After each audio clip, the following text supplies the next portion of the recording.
Welcome back to Fox 23 News. Is life getting you down a bit? Well, don't worry. Life coach Merci Miglino joins us now with some ways to bring a little joy and happiness back into our lives. Merci, thanks for coming on.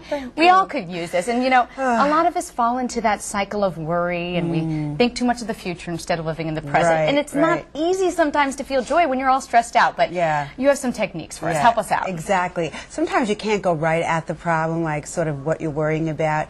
But what we found is that people can't worry and savor the bite of a chocolate truffle at the same time, or to go for a walk or savor nature. Savoring is this interesting concept of just letting things be and put all your attention in the moment.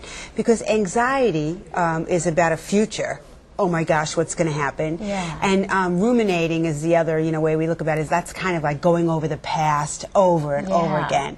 And what that does is, we all do it. It's natural. I mean, in fact, the flip side of that is people can learn, which is what you need to do. Okay, this happened in the past. I can learn. It's what human beings do.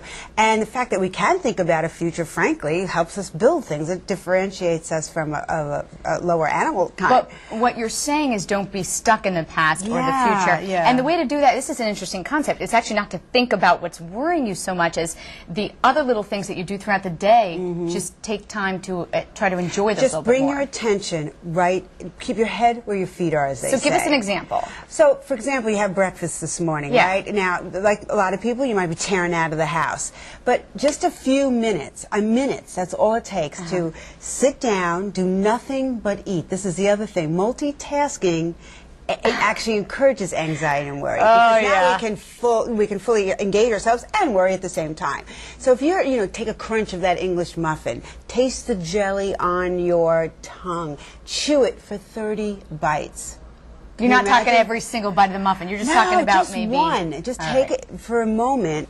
Bring yourself right where you are. To actually appreciate the jam flavor. Okay. It's like practicing the piano. The more you do this, even for minutes in the day, while you're doing ordinary things like taking a walk, driving to work, eating breakfast, breathing, that's the second most incredible thing. You have your breath with you all the time. It doesn't cost anything. You don't have to practice it. So your breath, if you focus on it, can bring you into the present more. You don't change the breath, right? You just kind of take a focus on it. In fact, there's a study that's backing up what you're talking about, right? Yeah, it's really the core foundation of yoga and meditation, prayer. The breath really does calm you down. If you think about just imagining and noticing your breath as you breathe in and as you breathe out, is there a different temperature?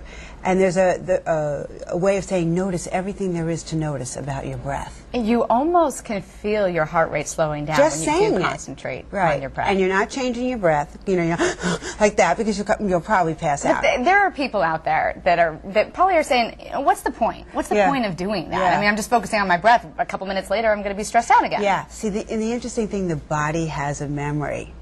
And it goes into recurrent patterns. So if you're used to worrying, you're kind of going to go there. That's your default. You're going to go to worrying. Same with anxiety.